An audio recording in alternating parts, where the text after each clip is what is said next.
The daring escape Churchill in the Second Boer War, 1899.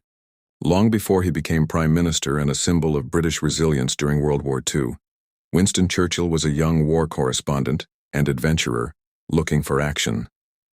At the age of 25, Churchill went to South Africa to cover the Second Boer War for the Morning Post. While accompanying a British armored train on November 15, 1899 near Chieveley, Churchill's train was ambushed by Boer forces. The train was derailed under heavy fire and chaos broke out. Though just a civilian, Churchill took command of the situation, organizing the evacuation of the wounded and helping detach the rear part of the train so some of the soldiers could escape. Eventually, Churchill himself was captured and taken as a prisoner of war to a camp in Pretoria. But Churchill wasn't content to sit in a cell. Now the Great Escape.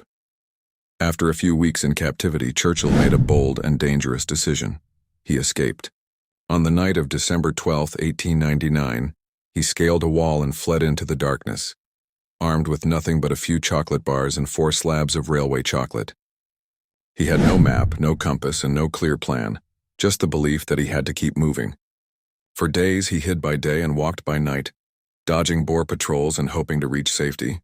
Eventually he stumbled upon a British supporting coal mine in Natal, run by a British man named John Howard.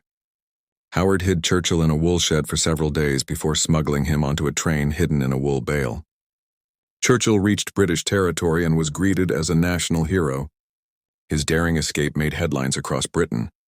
He returned to the war as a commissioned officer in the South African Light Horse Regiment, continuing to fight, and continuing to write dispatches that helped build his public image.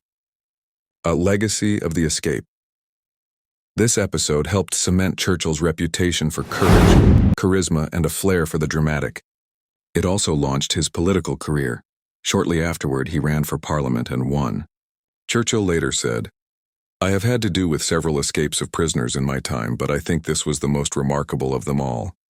It was a story he never tired of telling, and it symbolized the kind of dogged determination that would define his leadership during Britain's darkest hours in World War II.